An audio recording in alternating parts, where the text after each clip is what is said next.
Kita semua sadar yang mempersatukan bangsa ini adalah Pancasila. Tapi kalau nggak ada Nahdlatul Ulama, Pancasila nggak ada apa-apanya. Maka kemudian orang-orang yang ingin merobohkan Indonesia itu pasti ingin merobohkan Nahdlatul Ulama lebih dulu, sehingga mereka nantinya akan dengan mudahnya merobohkan Pancasila. Saya bukan karena terlalu NU, Pak, bukan. Saya ini NU tulang sumsum memang.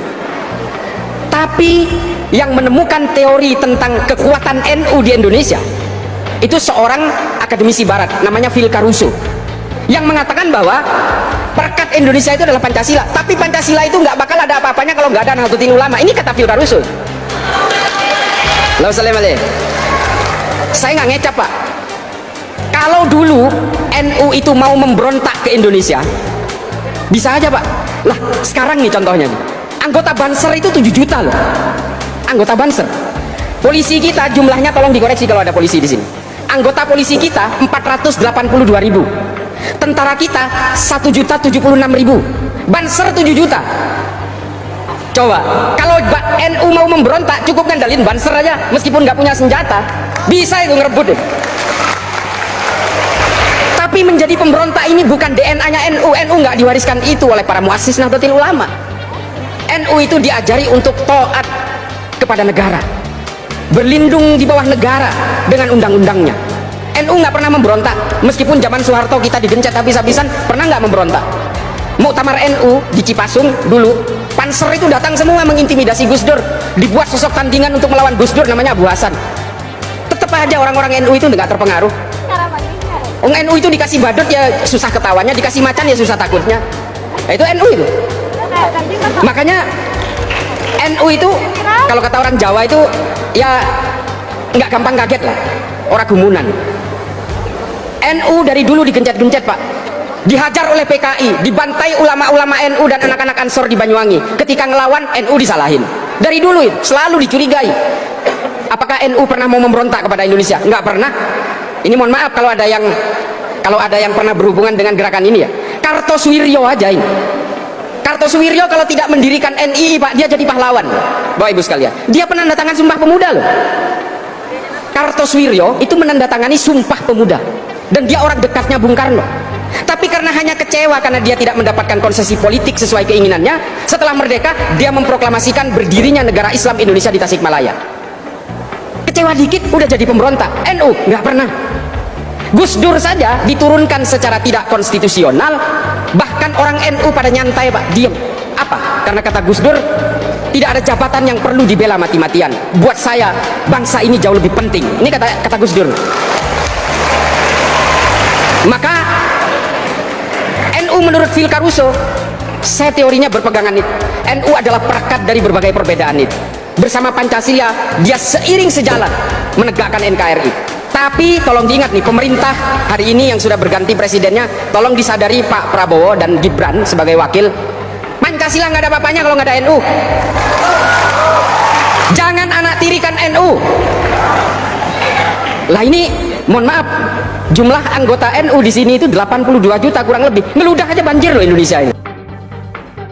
Jadi itulah yang disampaikan oleh Gus Islah Bahrawi, saudara-saudaraku semua. Tidak ada DNA NU itu memberontak kepada pemerintahan yang sah. Tentu ini sangat berbeda dengan DNA para Habib Tokotowi kan, bahwa Utsman bin Yahya yang menjadi mufti Batavia yang mendoakan dengan doa terbaik kepada Ratu Wilhelmina. Ini adalah genetika Habib dan diperkuat dengan perilaku-perilaku Habib hari ini yang berani membelokkan sejarah, berani bikin makam palsu, berani mendistorsi sejarah NU, berani merebut Jatman sebagai Banom NU. Ini fakta, saudara-saudaraku. Kalau urusan menjaga NKRI, NU sudah terbukti dan teruji. Bahkan dari apa yang disampaikan Gus Islah Bahrawi, kekuatan NKRI itu di Pancasila. Akan tetapi Pancasila tidak ada apa-apanya tanpa ada dukungan NU, kata Phil Caruso. Bayangkan, NU itu kalau mau memberontak negara itu mudah. Banser itu 7 juta. Terus polisi 420 ribuan. Tentara itu 1 juta sekian.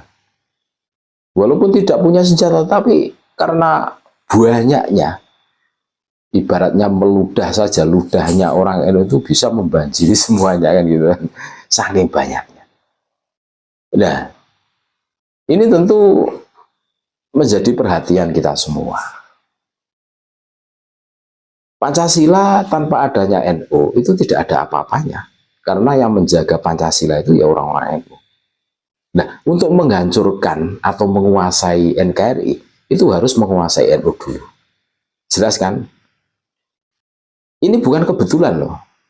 Kami mencoba untuk memberikan analisa biar saudara-saudara kami ini tercerahkan, tersadarkan dari ta'assub fanatik buta kepada Khabib Dobolowi yang nggak jelas. Ya memang nggak jelas loh. Terus saya katakan jelas. Ya nggak jelas. Loh iya, distorsi sejarah NU. Katanya kakeknya yang salah satu pencetus berdirinya NU.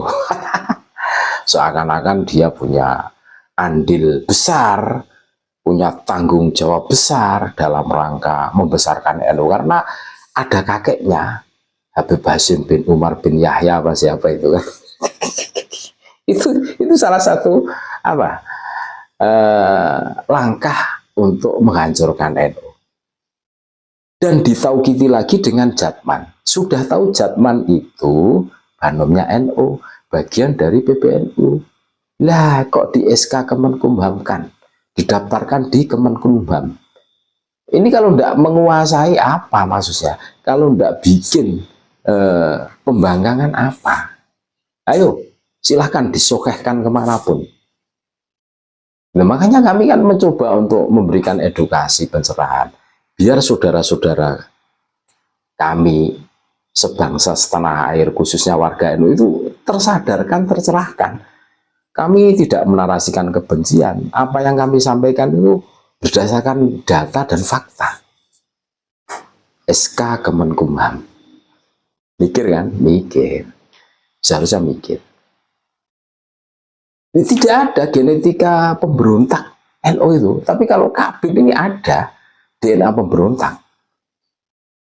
Eksodus. Yang mana Habib datang ke Nusantara itu di bawah Belanda. Tujuannya jelas, sejarah sudah mencatatnya. Bahwa pasca perang Diponegoro 1825-1830, Belanda itu rugi besar loh, krisis moneter kalau istilahnya. Seperti tahun 99 itu kan. Sampai Belanda itu kerajaannya itu pecah menjadi 3. Ada Belanda, ada Belgia, kayak gitu tuh. Terus ada apa lagi tuh? Pokoknya pecah menjadi 3. Nah, ini kan tidak sesuai dengan visi misi Belanda. Tujuannya datang ke Nusantara, pengen mengeruk kekayaannya. Justru dengan adanya perang Jawa atau perang Dulu rugi besar. Nah, ini untuk meredam biar tidak terjadi perang Jawa lagi. Biar tidak rugi lagi, Belanda ini mendatangkan orang-orang Yaman. Suruh menjadi turunan Nabi. Karena kelemahan orang-orang Jawa, khususnya umat Islam, itu dengan orang yang hidungnya mancung, terus di situ mengaku sebagai keturunan Nabi. Mereka pasti termehek-mehek. Nah ini kan, oh Belanda itu bukan gerombolan orang-orang bodoh. 350 tahun mencobangi Nusantara. Ini membuktikan bahwa Belanda itu wah, di atas rata-rata. Seperti itu kan? Iya. Makanya memperkerjakan Utsman bin Yahya sebagai mufti Batavia yang digaji tiap bulan. Itu jelas terbukti loyalitasnya. Kata Khabib itu kan, wah cuma kedok saja itu sebenarnya bela pribumi. Tertawa.